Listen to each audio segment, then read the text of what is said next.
zikir yang langsung dijawab oleh Allah Subhanahu wa Ta'ala. Lanjutan kajian kandungan kajian kita tentang kitab Imamul Aulia atau Sultanul Aulia Syekh Abdul Qadir Jailani. Hadirin salamnya berkah kajian kita tahadirin suratul Fatihah kepada beliau. Al-Fatihah. Alhamdulillahirabbil alamin. Iyyaka na'budu wa iyyaka nasta'in. Ihdinas siratal mustaqim, siratal ladzina an'amta 'alaihim ghairil maghdubi 'alaihim waladdallin. Mungkin coba bahas bagian ke-7. Lagu detang sempat tulis sisi keluar gitu. Tak share oleh kedua. Insyaallah terbaikkan dengan kandungan baru tertulis seketika 2 poin gitu. Jadi al-maqalatus sabi'ah fi izhabi dhammil qalbi.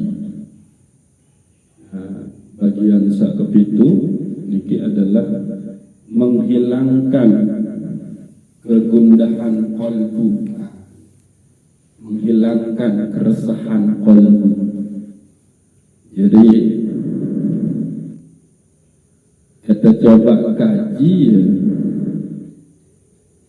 cara petelang keresahan kegundahan di dalam hati kita. Dan ini sangat luar biasa pemaparan si Syekh Abdul Qadir Jailani. Tentunya lagi-lagi dalam aspek batiniah, ruhaniyah, tasawuf, ihsan atau tazkiyatun nafas atau akhlak. Makin niki mulai beredar istilah tasawuf itu istilah akhlak. Nah, kalau kita mau menghilangkan kegundahan, kegelisahan qalbu niki, berarti kan harus tahu dulu nafis menjadi permasalahan qalbu. Apa yang membuat dia gelisah? Apa yang membuat dia gundah? Maka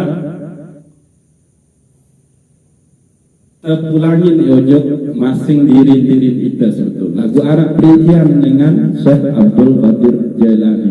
Nah, ternyata yang membuat kita itu resah, gundah, gulana itu adalah masihnya terpenjara diri kita di dalam nafas kita, di dalam jiwa kita. Maka di situ Syekh Abdul Qadir Jailani mengatakan ukhruj min nafsika. Jadi keluarlah atau keluarkanlah dari dalam jiwamu, wa tanaha anha, dan tahanlah, jangan engkau biarkan dia kembali lagi. Apa itu? Nah, jadi yang menyebabkan diri kita itu, kalbu kita itu tidak tenang, gelisah, kacau balau, gundah gelana itu karena kita masih terpenjara di dalam nafsu kita, di dalam jiwa kita. Maka lamun tekawih kajian jenis-jenis nafas dengan Syekh Imam Al-Ghazali nikah, maka sebetulnya ngarak teluk kita disuruh keluar dari jiwa kita yang 3 sambil, yaitu pertama adalah nafsu ammaratu bisu. Keluarlah dari jiwamu yang senantiasa menyuruh kepada keburukan, amarah, keingkaran, kekejian. Nah, kalau ini sudah kita mampu terjaga dari sifat-sifat ammaratu bisu niki, maka qalbu akan tenang.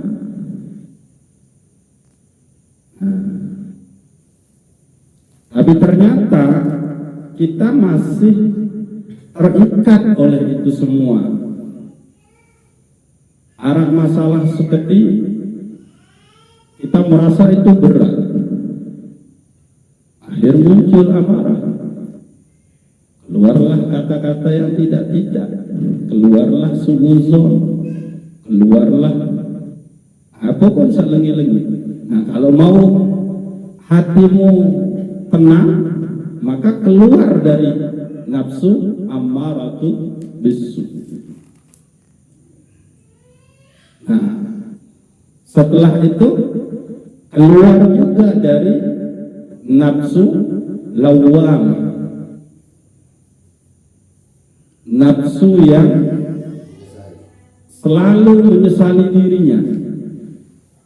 Kembali, karena dia sudah tahu itu buruk, tapi tetap saja dia kerjakan. Nah, setelah dia kerjakan keburukan itu, maka di situ timbul penyesalan. Nah, penyesalannya itulah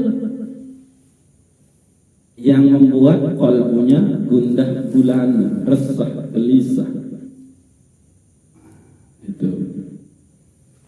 Maka seharusnya adalah istiqomahkan qalbu di dalam amalul sholihun.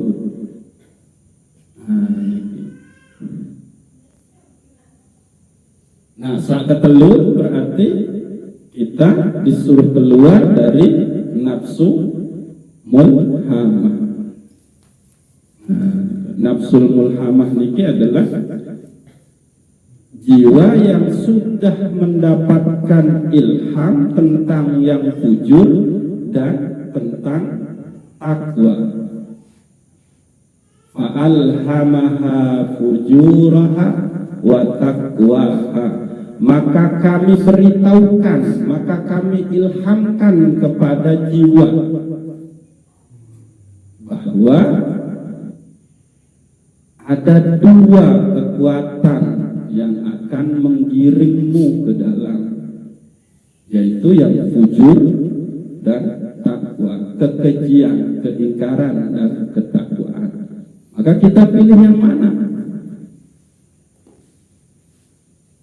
Nah, maka di situ qad aflaha man zakkaha. Maka beruntunglah orang-orang yang mensucikannya. Jadi beruntunglah orang-orang yang telah keluar dari tiga nafsu yang tadi. Lalu dia mujahadah untuk tazkiyatun nafas. Nah, itu. Sehingga qad aflaha man zakkaha wa qad khaba man dassaha. Maka merugilah orang-orang yang belum keluar dari nafsu yang tiga itu.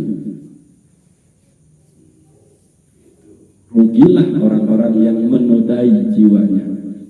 Nah, karena kita sudah keluar dari nafsu ammaratu bisu, sudah keluar dari nafsu nafsul lawwamah, pun sudah keluar dari nafsul mulhamah, kita akhirnya naik level, jiwa kita naik makomnya ke makom nafsul mutmainnah. Nah, niki. Jadi jiwa yang tenang. Loh, kenapa dia tenang? Karena dia sudah tidak terbelenggu lagi dengan syahwat, dengan nafsu-nafsu badaniyahnya, dengan kehendak-kehendak nafasnya, jiwanya. Samara kajian kesah tuh 3. dia sudah terbebas dari penghambaan diri terhadap nafsu-nafsu badaniyahnya, dan dia pun sudah terbebas dari kehendak-kehendak pujian-pujian atas dirinya. Akhirnya dia terbebas dari penyakit wujud, takabur, riya, sum'ah, amat, serakah, dan lain sebagainya. Nah, karena dia sudah menjadi tenang, jiwa niki dia tenang, maka meningkat lagi dia menjadi nafsu radiyah, nafsu yang reda, jiwa yang telah reda. Reda akan apa? Reda akan semua ketentuan Allah Subhanahu wa ta'ala atas dirinya. Dia meyakini bahwa yang terlihat buruk yang saya alami saat ini sebetulnya itu adalah yang terbaik dari Allah Subhanahu wa ta'ala untuk hamba. Itu yang seharusnya, itu yang disebut dengan redha. Lalu ingat, niki kajian tasawuf. Nah, karena dia sudah redha dengan semua ketentuan Allah Subhanahu wa ta'ala, maka meningkat lagi dia menjadi nafsul mardiyah, jiwa yang mendapatkan keredaan dari Allah Subhanahu wa ta'ala. Loh, kenapa? Karena dia sudah redha dengan Allah, jiwa ini sudah redha dengan Allah, maka Allah akan membalas keredaannya. Itulah dia nafsul mardiyah. Ciri orang redha itu apa? Dia menyandarkan diri kepada Allah Subhanahu wa ta'ala, menggantungkan diri kepada Allah Subhanahu wa ta'ala atas semua yang ia alami. Tawakkaltu 'ala Allah, la haula wa la quwwata illa billahil aliyyil azim. Itu. Loh, kenapa dia sampai seperti itu? Karena dia sudah mampu di dalam dirinya la ilaha illallah wallahu akbar. Itu satu. Ini hadis kudusi terbaik dengan kitab Miskatul Anwar. Nah, karena dia sudah la ilaha illallah Allahu akbar, dia pun sudah la ilaha illallah wahdah. Saat pertama baru tiada Tuhan selain Allah dan dialah yang maha besar. Nah, kalau kita kecil berarti mungkin Allah baita satu keadaan takdir yang melampaui keberadaan itu. Dia mungkin kan? Karena Allah tahu kita adalah hambanya yang lemah, hambanya yang dhaif. Maka nggak mungkin Allah akan melampaui keadaan hambanya atas apa yang diberikan, takdir yang diberikan. Nah, itu. Nah, la ilaha illallah wahdah, ada Tuhan selain Allah dan dialah satu-satunya. Kalau itu yang sudah tertanam di dalam kalbu kita, ya tenang. Maka semua masalah kita sandarkan, kita kembalikan kepada Allah Subhanahu wa ta'ala. Kesenangan, kepahitan, kebahagiaan, kesusahan itu datangnya dari Allah Subhanahu wa ta'ala. Bisa saja kesusahan itu Allah asbabkan melalui orang-orang yang kita cintai. Senina, anak, ina, ama, pisah, hari, kakak. Kita tidak tahu itu. Maka imanilah itu. Dia akan uji kita dengan orang-orang yang ada di dekat kita. Nah, sehingga sebetulnya orang yang mendapatkan ujian itu adalah orang yang akan naik derajatnya di sisi Allah Subhanahu wa Ta'ala. Itu sebetulnya. Jadi dia diuji karena dia dipanggil untuk ke makom nafsul mutmainnah, ke makom nafsul radiyah, ke makom nafsul mardiyah, untuk sampai ke makom nafsul kamaliyah, jiwa yang telah sempurna. Nah, baru dua, la ilaha illallah wahdah. Lalu yang kedua, la ilaha illallah la syarikalah. Tiada Tuhan selain Allah dan tidak ada sekutu baginya. Ini etikat. Ini keyakinan, akidah, tauhid yang memang harus ada di dalam diri kita. Lalu keempat adalah la ilaha illallah lahul mulku wa lahul hamdu. Tiada Tuhan selain Allah dan kepunyaannya lah semua kerajaan dan semua pujian. Nah itu. Atau telah kekuasaannya, telah kekuasaannya, maka sandarkanlah diri kepadanya. Itu. Maka saat terakhir, dan inilah puncaknya, la ilaha illallah la haula wa la quwata illa billahil aliyil azim. Inilah zikir yang langsung dijawab oleh Allah Subhanahu wa Ta'ala.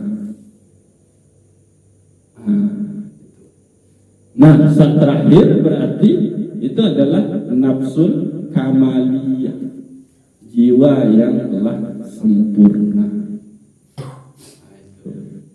Nah, lalu saat berikut ini adalah kita disuruh untuk melepas semua kepemilikan. Nah, ini kan kita merasa memiliki. Jadi merasa memiliki inilah yang membuat kalbu itu resah. Wa an azil an mulkika, dan lepaslah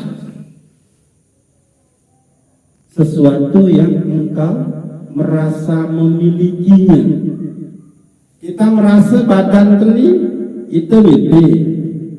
Kita merasa irup terus ini itu gede. Kita merasa mobil itu gede, balik itu gede, senina itu gede, anak itu gede. Itu yang membuat resah. Maka kita disuruh untuk melepas itu dan pasrahkanlah dia kepada Allah Subhanahu wa Ta'ala. Nah, itu dia. Coba, kalau kita yang merasa memiliki sesuatu itu, pada saat sesuatu hilang dari diri kita, apa saat terjadi? Gelisah, resah, nyumpah nyenah.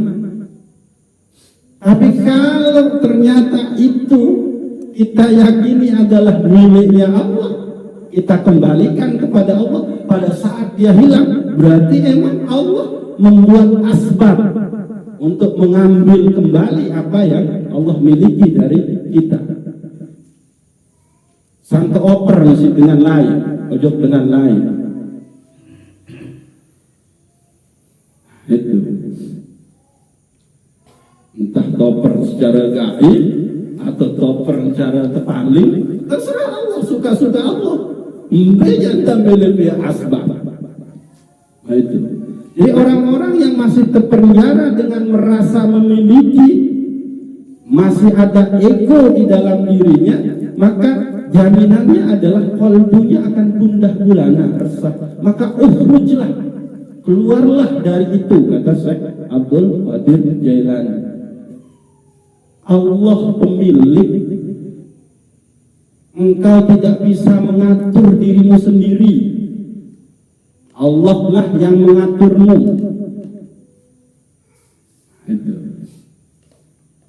Nah, lalu saat berikut, fakul bawabahu ala babi qalbika, maka jadikanlah dirimu penjaga pintunya Allah ala babi qalbika, atas pintu qalbimu. Nah, apa kena?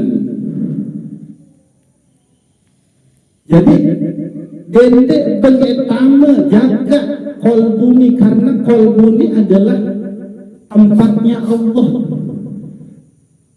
Jangan masukkan harta, jangan masukkan istri, jangan masukkan anak, jangan masukkan guru, jangan masukkan kekasih, sahabat. Jangan. Cukup masukkan Allah di situ. Maka kita menjadi penjaga daripada qalbu yang di situ tempat Allah Subhanahu wa ta'ala. Coba kemudian menyambung ke pihak pintu gerbang. Adik sandek tamu mali, adik sandek tamu gogok, adik sandek tamu apa? Manuk. Maka cukuplah Allah yang menghuni qalbu kita, buang yang lain. Maka engkau pun akan menjadi orang yang mutmainnah, jiwa yang tenang, jiwamu akan tenang. Kalau membahasan pengantin, maka engkau akan menjadi sakinah, mawaddah, warahmah. Itu yang ulangi. Jadi salah satu yang membuat kita, qalbu kita itu gundah gelisah itu karena kita merasa memiliki hal secara zahir ala ara oleh itu. Bukan. Maka lepaskan itu. Sehingga ya lamun misal ndek terhormati si dengar, ndek ngarang masalah, lagu dengan merasa memiliki kewibawaan, kemuliaan, lamun ndek terhormati si dengar, kedep. Nah itu contoh. Jadi launlah dakat tetap sidak isi tengah seperti yang pergi notan. Tapi kalau kita protes, berarti kita merasa memiliki keagungan, kemuliaan. Maka bagi Syekh Abdul Qadir Jailani itu adalah salah satu bentuk syirik. Ada selain dia di dalam qalbu kita, apa? Merasa memiliki itu. Sehingga endek pesapa isi dengan demen tebedai, parang dengan kurang aja kan menulis lain. Karena kita merasa memiliki wibawa, gara-gara terjadi nu, ya gara-gara terjadi nu. Maka buang itu semua, maka qalbu kita akan menjadi tenang. Nah, lanjutin ini tanpa tulis sedikit. Maka setelah engkau terbebas dari belenggu-belenggu syahwat, belenggu-belenggu nafsu, keinginan-keinginan badaniahmu, kehendak-kehendak jiwamu, maka berserahlah kepada Allah Subhanahu wa ta'ala. Mintalah kepada Allah Subhanahu wa ta'ala untuk senantiasa dijaga qalbu kita. Kemudian Rasulullah sallallahu alaihi wasallam itu dalam sehari itu 70 kali meminta itu kepada Allah Subhanahu wa ta'ala. Itu Rasulullah. Maka teruslah kita senantiasa berdoa, ihdinas siratal mustaqim siratal ladzina an'amta 'alaihim ghairil maghdubi 'alaihim waladdallin. Amin. Nah, itu doa yang paling kita panjatkan kehadirat Allah Subhanahu wa ta'ala. Para kajian satu, doa yang terbaik itu adalah doa yang kita pergunakan untuk mendekat kepada Allah Subhanahu wa ta'ala. Untuk saat ini lemak balik lanjutan di dulu lalu, jadi tiang ulang. Ya, masih lanjutan ini bagian satu itu ini ya belum lalu. Nah, jadi untuk sementara fi izhabi ghamil qalbi, yaitu menghilangkan kegundahan keresahan hati, itu adalah dengan cara kita keluar dari diri kita. Berarti kita masuk ke hadirat Allah Subhanahu wa ta'ala, keluar dari nafsul nafsul amaratu bisu, keluar dari nafsul lawamah, keluar dari nafsul mulhamah. Maka kita pun akan berganti, nafas kita akan berganti menjadi nafsul mutmainnah, nafsul radiyah, nafsul mardiyah, dan nafsul kamaliyah. Lalu jagalah dia. Nah, itu setelah keluar maka jangan lagi ada celah untuk masukinya. Lalu yang kedua adalah lepaslah semua kepemilikanmu dan pasrahkanlah itu kepada Allah Subhanahu wa ta'ala. Jadi hilangkanlah merasa memiliki, merasa berkuasa, merasa diri terhormat, merasa diri agung, merasa diri segala-galanya, dan orang lain adalah di bawah kita, orang lain adalah hina, rendah, dan lain sebagainya. Nah, maka pasrahkanlah itu kepada Allah.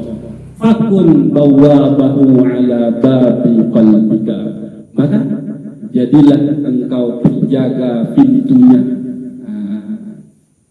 ala babi qalbika, ala babi qalbika, atas pintu qalbu. Artinya bahwa jagalah qalbu, pintu qalbu, karena emang di qalbu itu hanya Allah Subhanahu wa ta'ala. Maka kita isi qalbu kita dengan zikir yang tadi, la ilaha illallah wallahu akbar, la ilaha illallah wahdah, la ilaha illallah la syarikalah, la ilaha illallah lahul mulku wa lahul hamdu, la ilaha illallah la haula wa la quwwata illa billahil aliyyil azim. Inilah orang-orang yang merdeka, terbebas dari belenggu-belenggu dunia, dan dia masuk ke hadirat Allah Subhanahu wa ta'ala. Wallahu a'lamu bissawab. Assalamu alaikum warahmatullahi wabarakatuh.